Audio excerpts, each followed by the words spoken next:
Hey yo YouTube. Très gênant cette intro. J'ai fait une dinguerie dans mon local. Comme vous l'avez vu, on est dans ma salle. Et aujourd'hui, ce n'est plus une salle. C'est toujours une salle, mais ce n'est plus uniquement une salle. Là, derrière moi, se cache un petit projet secret. C'est le thème de cette vidéo. Vous l'avez peut-être vu sur la miniature. Mais j'ai fait un studio YouTube. Allez, venez, je vous montre. Viens voir, je te montre. Le nouveau studio.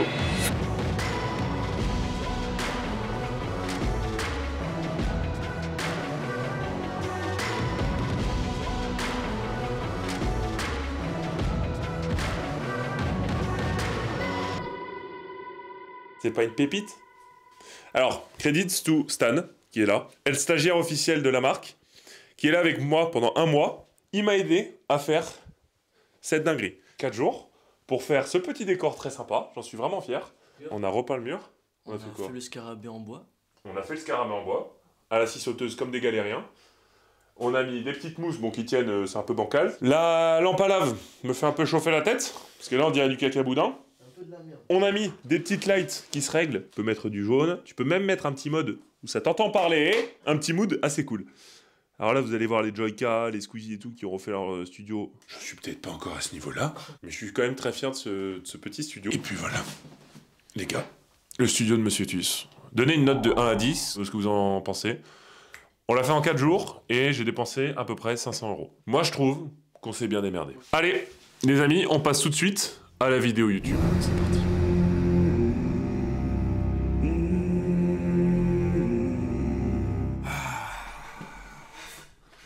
Et alors? C'est pas beau ça? Regardez ça. Ah les gars, je suis heureux. J'ai fait le setup, regardez, petites lumières tamisées et tout.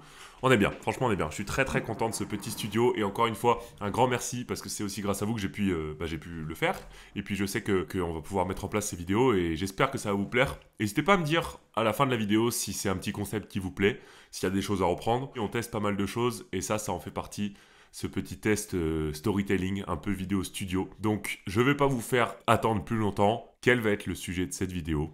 Eh bien, c'est très simple. Je vais vous parler de 3 héros qui ont marqué l'histoire par leur force. Ils ont fait des choses exceptionnelles. Et on va traiter un petit peu la différence entre mythe et réalité. C'est un petit peu la question qu'on va se poser à travers cette vidéo. C'est, selon vous, est-ce que les histoires que je vais vous raconter sont vraies ou fausses? C'est pas du McFly et Carlito, hein, t'inquiète. Je n'ai pas la réponse, justement. C'est un petit peu des légendes. Mais justement, c'est ce qu'on va traiter tout au long de cette vidéo. Donc, il va y avoir 3 histoires. Et on va commencer, évidemment, avec la première histoire, qui est l'histoire de Orm Sturluson le Fort, qui a porté un mât de Drakkar de 650 kg sur ses épaules.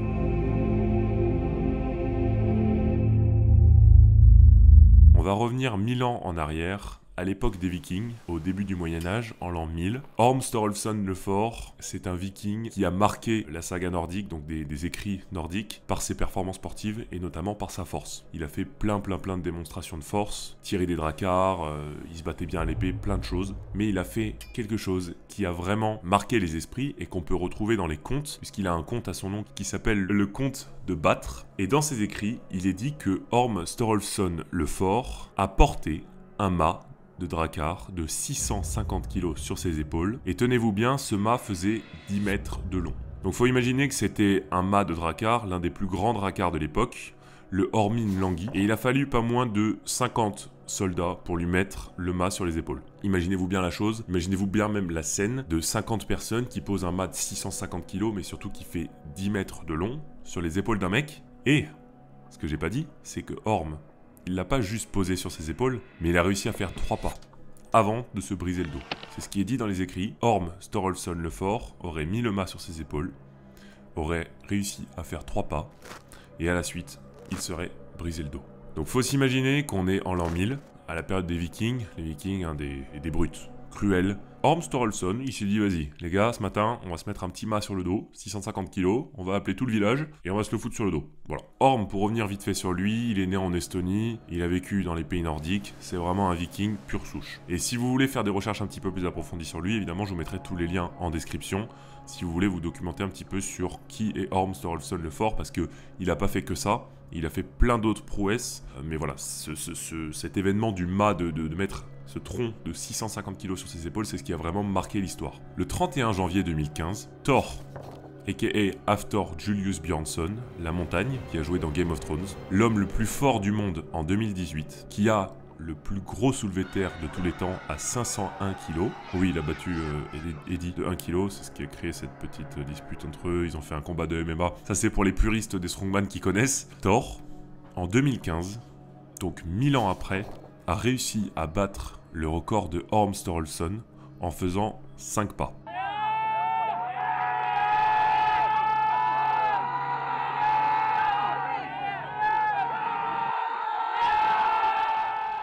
Le truc qu'on sait pas au sujet de Orm, c'est que on dit qu'il s'est brisé le dos, mais on sait pas du tout s'il est mort, parce que pour moi, un mec qui se brise la colonne vertébrale, c'est fin de parcours. On n'a pas plus de connaissances à ce sujet-là. N'hésitez pas à me dire en commentaire si vous avez pu faire des recherches, et peut-être que vous avez vu et que vous en savez plus que moi à ce sujet-là, mais je serais curieux de savoir ce qui est arrivé à ce bon vieux Orm, parce que finalement, c'est quand même pas cool de se casser le dos, quoi. Bon, après, il a un peu des idées débiles, quand même, hein, on va pas se le cacher. Mais, ce que je voulais dire, c'est que Thor, la montagne, un strongman de 2,6 m, 200 kg, a battu le record de Orm 1000 ans après en faisant 5 pas. Il faut prendre un truc en compte quand même, c'est que Thor, c'est un strongman qui s'entraîne exclusivement pour la force, c'est son métier, il en fait sa vie. Il a des genouillères, il a une ceinture, il est équipé, il a un régime drastique à 12 000 calories qu'il suit, il a évidemment des produits dopants, il a la science d'aujourd'hui, il a le système de santé, bref, il a tous ces paramètres que Orm n'avait sûrement pas à l'époque, mais il a réussi à battre son record. Maintenant, la question que je vais vous poser, c'est pour vous, qui est le plus fort entre les deux? Est-ce que c'est Thor optimisé, comme je vous l'ai dit, 2,6 m, 200 kg, une force de la nature, et quand même, pour battre le record de Orm, il aurait quand même fallu un des hommes les plus forts qui n'ait jamais vécu. Ou bien de l'autre côté, Orm Sturluson, qui est un viking, on ne connaît pas trop sa composition, on dit que c'était un géant, mais on ne sait pas trop comment il était physiquement. J'imagine qu'il n'avait pas accès à des salles de muscu, et qu'il ne pouvait pas s'entraîner comme Thor le faisait. Et en plus, Thor, il avait une structure sur laquelle il a pu poser le mât. Orm ne l'avait pas. Orm, c'était vraiment des mecs qui lui ont posé sur les épaules. Donc imaginez-vous bien le truc, c'est que ça devait balancer à fond. Donc déjà, même le gainage qu'il a dû avoir pour contrôler la charge, c'est pas la même et c'est pas les mêmes conditions que Thor. Encore une fois, c'était 1000 ans auparavant, c'est dans les écrits, donc on sait pas vraiment si c'est réel. Simplement, comme je l'ai dit, Thor, c'est un... Enfin, je l'ai pas dit, pardon, mais Thor... C'est un Islandais, donc il fait partie aussi de la culture viking, c'est un viking en lui-même. Donc évidemment, il connaissait l'histoire de Orm, et c'est pour ça qu'il a voulu battre ce record. Donc voilà, c'est la question que je vous pose, pour vous, qui est le plus fort des deux? Et surtout, est-ce que pour vous, la performance qu'a réalisée Orm, est-ce qu'elle est possible à cette époque, au vu des conditions d'avant, au vu du fait qu'il ait demandé à 50 soldats de lui mettre le mât sur les épaules? Et est-ce que pour vous, c'est possible qu'il ait réussi à faire 3 pas avec ce mât de 650 kg et 10 mètres de long, et après se briser le dos? C'est un peu le sujet de cette vidéo, c'est comme je l'ai dit, départager entre mythe et réalité. La réalité, c'est laquelle? C'est que Thor, en 2015, lui, il a réussi. On a une vidéo, on a des preuves. Orm, on a des écrits. Je sais aussi que j'ai des potes, moi, qui croient aux géants. Ils croient qu'à l'époque, au Moyen-Âge, ou même pendant l'Antiquité, tout ça, il y avait des géants. Je sais pas ce que vous en pensez, vous, de votre côté, la magie, tout ça. Je sais pas, on éveille des hypothèses. Peut-être qu'à l'époque des Vikings, il y avait des mecs de 2,40 m, monstrueux.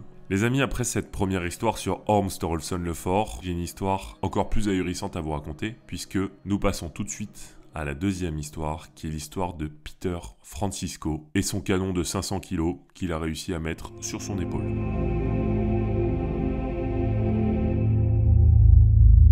Peter Francisco, c'est un Portugais qui est né en 1760 et qui est très rapidement parti aux États-Unis puisqu'en effet il a été adopté par un juriste en Virginie. Il a intégré à 16 ans le 10e régiment de Virginie et du coup il a combattu aux côtés des Américains pendant la guerre d'indépendance des États-Unis contre les Britanniques. Pourquoi je vous parle de Peter Francisco? Parce que Peter Francisco, comme je vous l'ai dit, il avait une petite spécificité, ce jeune Peter, c'est que il était surnommé le géant de Virginie. Parce que quand il a rejoint le régiment, en fait le mec, il était gigantesque. Pour vous dire, il faisait 2 mètres 120 kg. Techniquement, là je suis en train de m'envoyer des fleurs, mais le mec avait ma corpulence. Faut contextualiser avant de dire que j'ai des chevilles qui sont en train de gonfler. Pas faux, je me la pète un peu. Mais pour vous contextualiser le truc, faut quand même imaginer qu'à cette époque-là, c'était rare de voir des mecs avec cette corpulence-là. Surtout qu'aujourd'hui, on le sait très bien, les générations actuelles grandissent et le fait qu'on puisse aller à la salle, qu'on mange mieux, ça nous permet aussi de développer notre corps et de développer notre force. Donc un mec de 2 mètres 120 kg en 1780, c'est quand même impressionnant. Ok, il est impressionnant physiquement, mais ce qu'il a fait, les gars, c'est un truc de malade. À l'âge de 20 ans, il a combattu durant la bataille de Camden. Donc on était en pleine guerre d'indépendance des États-Unis contre les Britanniques, comme je l'ai dit. En plein milieu du champ de bataille, Peter, il a vu un canon au milieu du champ de bataille et les ennemis allaient récupérer ce canon là et il a couru, bon on imagine, hein. Il a couru sur le canon et il l'a pris sur son épaule pour l'enlever évidemment des mains de l'ennemi. Ce qu'on dit pas, c'est que ce canon, il faisait 500 kg. Et le mec, il se l'est mis sur l'épaule. Pour vous expliquer la chose, 500 kg, c'est actuellement le record au soulevé terre. Donc là, vous êtes en train de me dire, mais monsieur Tuche, tu nous racontes des salades. C'est ce qu'il y a dans les écrits. Faut quand même prendre en compte que Peter Francisco, il est mort en 1831. Il a un monument à son effigie au Guilford Courthouse National Military Park. Bref, il a un monument à son nom. Il est mort en 1831. Donc ça veut dire qu'il a vraiment fait partie de l'histoire. Il a été dit dans les écrits que ce jeune Peter a donc mis un canon de 500 kg sur ses épaules. Maintenant, il y a mes 4 strongman préférés qui ont essayé ce jeune défi. Sur la chaîne Historia, évidemment, je vous mettrai aussi, je pense que ça s'affichera sur la vidéo, mais je vous mets les liens aussi en description pour aller voir. Très intéressant parce que c'est une chaîne où il y a plein de choses qui sont reliées à l'histoire et il y a aussi les strongman qui vont tester des choses, justement des faits de force qui datent de l'histoire et ils vont essayer des choses comme ça. Et justement, ils ont essayé le challenge de Peter Francisco. Et donc, dans la vidéo, on voit qu'ils ont plusieurs canons et ils voient le canon de 500 kg. On est quand même en présence de 4 strongman avérés, puisque c'est ni plus ni moins que Brian Shaw, Eddie Hall, Nick Best et Robert Oberst. Faut quand même imaginer que c'est des boucs qui font en moyenne plus de 180 kg, à part Nick Best qui a 50 ans mais qui pèse encore un bon 150. Voilà, des monstres. Brian Shaw, 2m4, 200 kg, 4 fois World Strongest Man. Eddie Hall, je pense que vous le connaissez, World Strongest Man 2017, il a fait un deadlift à 500 kg, c'est un monstre. Nick Best, c'est un monstre. Robert Oberst, c'est un monstre. Ils ont tous vu le canon de 500 kg, ils se sont dit c'est impossible. Déjà même le soulever, impossible. Alors que c'est les meilleurs strongman quasiment de tous les temps. C'est vraiment des strongman, c'est le top du top. Brian Shaw, c'est pour moi la référence du strongman, je pense vraiment top 3. Ça va faire des débats en commentaire. Pour vous, qui est votre strongman préféré? Mais franchement, moi, Brian Shaw, c'est un monstre. C'est vraiment un monstre. Donc, faut s'imaginer que ces 4 mecs-là n'ont même pas envisagé en fait le canon de 500 kg. Ils se sont dit c'est physiologiquement impossible. I can envision this Peter Francisco lifting a cannon to his shoulder, running off the battlefield, but it definitely wasn't 1100 pounds. It was 350 pounds at most. Ils ont essayé avec un canon de 350 pounds, donc 160 kg. Et il y a seulement Brian qui a réussi à le mettre sur son épaule et à marcher une dizaine ou une petite centaine de mètres avec, qui est déjà exceptionnel. Imaginez-vous un petit canon de 160 kg, parce que déjà il y a la charge, mais il y a surtout l'objet en lui-même qui est très compliqué à porter. Il l'a pris, il l'a mis sur son épaule et il a réussi à marcher. Come on, Brian, don't you stop, Brian, come on! Come on! It's up!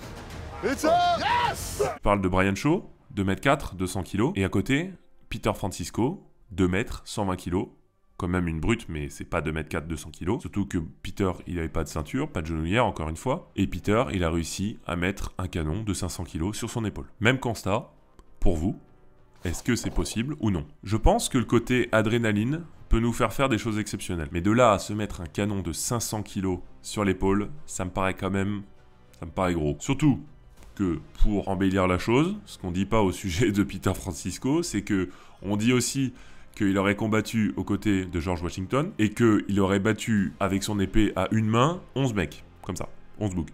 Comme ça, Peter était comme ça, il a battu 11 mecs. Ça me paraît gros, mon cher Peter, ça me paraît un peu gros. Tu m'as l'air d'être un peu un mytho, pardon de le dire, mais c'est Nico qui te le dit. Bon. Encore une fois, comme je l'ai dit, il a un monument à son nom, donc il fait clairement partie de l'histoire américaine. Puisque là, les 4 strongman, c'est des Américains aussi, qui rendent hommage aussi à Peter Francisco. Enfin, c'est un mec qui est respecté. Maintenant, moi, ce que je pense, c'est que je pense que ça a été une espèce de légende qui a été inventée autour de ce cher Peter Francisco pour motiver, je pense, les soldats américains à battre en fait les Britanniques. Puisque on disait dans les écrits que les Britanniques, ils avaient une peur bleue de Peter Francisco, parce qu'ils disaient, le mec, il nous porte un canon de 500 kg, pas trop envie de se retrouver face à lui. Et de l'autre côté, les Américains ils se disaient, bah attends, on a Peter Francisco de notre côté, c'est bon, on va leur rouler dessus au petit Britannique. La deuxième histoire touche à sa fin, je vous laisse encore une fois vous documenter là-dessus. Le comparatif est quand même assez imagé, puisque on est face au meilleur strongman de tous les temps, quasiment, Brian Shaw, qui peine à mettre un canon de 160 kg sur son épaule. Ce qui, en soi, est déjà une performance exceptionnelle. Je pense que c'est un des seuls mecs qui est capable de faire ça quasiment dans le monde. Donc voilà, est-ce que pour vous, l'histoire de Peter Francisco est réalisable ou non? Moi, honnêtement, j'y crois pas trop. J'espère que déjà vous kiffez la vidéo en elle-même et n'hésitez pas, comme je l'ai dit en commentaire, à me donner des petits conseils même pour améliorer les prochaines vidéos. Si jamais vous avez des idées pour des prochains thèmes à aborder pour des vidéos dans ce cadre-là, n'hésitez pas à me le dire en commentaire. On va aller donc sur la troisième histoire qui est l'histoire de Joe Greenstein aka The Might Atom. Might Atom, en gros, ça veut dire à peu près l'atome parfait. Pour vous expliquer, Joe Greenstein, c'est un Polonais qui est né à Suwałki, en 1893, qui est connu, encore une fois, pour ses démonstrations de force. Mais lui, à l'inverse de Orm et de Peter, c'est des démonstrations qui sont un petit peu plus archaïques, qui sont un peu plus improbables en fait. Lui, sa force, c'est vraiment un peu plus psychologique, et il est aussi connu pour sa longévité, puisque Joe Greenstein, il est mort à l'âge de 84 ans. Il est né en 1893, il est mort en 1977, qui déjà en soi est une prouesse, puisque à cette époque-là, le système de santé, c'est quand même pas le même qu'on a actuellement. Vivre 84 ans, c'est quand même déjà un exploit. Ça a été quelque chose qu'il a beaucoup mis en avant, sa longévité, puisqu'il s'alimentait uniquement de noix, fruits et légumes, de miel. Il mangeait pas de viande animale. Donc il avait un régime plutôt végétarien, vegan. Joe Greenstein, en fait, pour vous expliquer, c'est un peu comme un moine tibétain. Enfin non, mais genre il fait des choses un petit peu dans ce style-là. Joe Greenstein, c'est un mec qui est capable de plier des clous avec ses dents. C'est un mec qui est capable de plier une barre en fer avec ses mains. Il est capable de tirer un train avec ses dents. Et il est capable de tirer un avion avec sa barbe. Je vous laisse encore une fois de votre côté aller voir. Il y a plein de choses sur lui. Des faits exceptionnels que des choses absolument improbables. Et quand je dis moine tibétain, c'est que ça me fait un peu penser à eux parce que les moines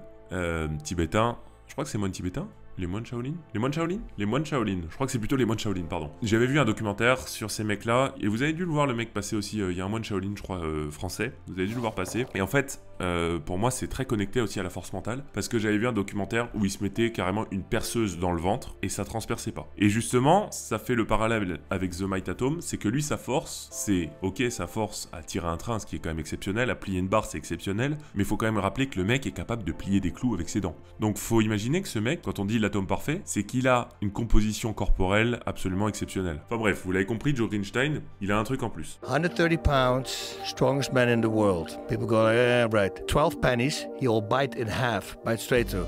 You go, nah, that's not true. No. He has dentists and doctors writing journals about this guy because it's impossible what he's doing. You give him a horseshoe and he says, what size, what form you want to have it? The question mark, he goes like, he says he becomes one with it. He says, I just become one with the metal. He just bends it in front of your face. He bit through nails, broke chains, and held down an airplane with his hair. Yeah, some other guy tried it, he freaking died. Il a aussi, comme je l'ai dit, mis en avant son régime. Il ne mangeait pas de viande et il disait vraiment que c'était ça qui lui conférait sa force et qui lui a permis de vivre aussi longtemps. Et il a été dit que Joe Greenstein était encore capable, à plus de 80 ans, de faire des démonstrations de force. Donc ça veut dire que le mec, non seulement il était fort, mais il était fort encore jusqu'à 80 ans. Si ça se trouve, il était encore capable de plier des clous à plus de 80 ans. Faut aussi prendre un truc en compte, c'est qu'à 80 ans, t'as les dents qui tombent et tout. Le mec, il pliait des clous. Il a rien à foutre. Et ça me fait penser aussi à un Indien, je crois, qui avait réussi à 108 ans à faire un marathon. ਆਪਣੀ ਤੰਦਰੁਸਤੀ ਦੇ ਹਿਸਾਬ ਨਾਲ ਮੈਂ ਛੱਡੀ ਆ ਮੈਂ ਕੋਈ ਇਹ ਨਹੀਂ ਇਸ ਕਰਕੇ ਛੱਡੀ ਵੀ ਮੇਰੇ ਤੋਂ ਹੁੰਦੀ ਨਹੀਂ ਇਸ ਗੱਲ ਤੇ ਖੁਸ਼ੀ ਵੀ ਆ ਗਾਵਾਂ ਵੀ ਉਹ ਮੈਂ ਦੌੜ ਨਹੀਂ ਆਉਂਦਾ ਸੀਗਾ ਮੈਂ ਕਾਹਦੇ ਛੱਡ ਦਿੱਤੀ ਆ ਇਸ ਗੱਲ ਦਾ ਦੋਏ ਚੀਜ਼ਾਂ En pratiquant une activité physique et peut-être que entretenir aussi un régime de vie sain et mettre en place une certaine discipline, ça peut vraiment ralentir le processus de vieillissement et vous conférer une force supplémentaire. Maintenant, Might Atom, est-ce qu'on y croit, est-ce qu'on n'y croit pas? Ça, c'est à vous de me le dire. Est-ce que pour vous, c'est du trucage? Est-ce que pour vous, c'est possible de plier un clou avec ses dents, de tordre des barres? Donc pour finir à son sujet, Joe Greenstein, il est mort en 1977 à l'âge de 84 ans. Il est mort d'un cancer. Donc vous allez me dire, le mec, toute sa vie, il a bien mangé, il prônait la longévité, mais il est mort d'un cancer. J'ai envie de vous dire, bon, c'est terrible comme phrase, mais il faut bien mourir de quelque chose. Et à cet âge-là, c'est un peu plus normal d'attraper une maladie incurable. La vie de Joe Greenstein, elle a vraiment été considérée comme un exemple de longévité et de vie saine. Alors ça me fait quand même assez rigoler parce que le mec, on dit qu'il a une vie saine, mais il s'amusait à plier des clous avec ses dents. Tout est relatif, à vous de l'interpréter comme vous voulez. Mais voilà, il a été perçu comme vraiment un exemple de longévité et de force psychologique, physique et mentale. Psychologique et mentale, c'est pareil, monsieur Tus. Et ce qu'il faut dire aussi à son sujet, c'est que Might Atom, à l'inverse de Orm et de Peter Francisco, c'était pas une bête de muscle. Il était relativement petit, bon, il était très sec et quand même très musclé, mais il était pas énorme. Et ce qu'il arrive à faire, quand même, plier des barres, je crois que des strongman actuels ne sont pas capables de le faire. Est-ce que le fait d'avoir une grosse force psychologique et même de dépasser ce sentiment d'inconfort et de douleur peut conférer une force supplémentaire? Je sais pas. Donc voilà les amis, j'espère que ces 3 histoires vous ont plu. Dites-moi en commentaire ce que vous en pensez, est-ce que c'est possible, est-ce que c'est pas possible? On a des strongman actuels qui font des performances exceptionnelles, mais qui, encore aujourd'hui, avec les physiques qu'ils ont, le fait de prendre des produits dopants, d'être optimisés pour de la force, malgré ça, ils sont quand même pas capables d'arriver aux performances qu'ont fait les hommes et les héros dont je vous ai parlé dans cette vidéo. Je pense que j'ai beaucoup parlé, que je vous ai émis beaucoup d'hypothèses. Maintenant, c'est à votre tour en commentaire de me dire ce que vous en pensez de tout ça. Est-ce que c'est possible? Est-ce que ça n'est pas possible? Est-ce que c'est des légendes? Est-ce que c'est de la réalité? À vous de me dire. en quoi vous croyez. J'espère que ce petit concept vous a plu, que cette petite vidéo studio storytelling vous a plu. N'hésitez pas à me dire aussi en commentaire si vous voulez revoir un format dans ce style-là. Moi, de toute façon, je vais en publier un, je pense, tous les mois. Et je vais essayer de trouver des thématiques un peu différentes. N'hésitez pas aussi à me dire s'il y a des correctifs à faire sur les vidéos, peut-être le niveau sonore, ou peut-être même moi sur comment je raconte la chose.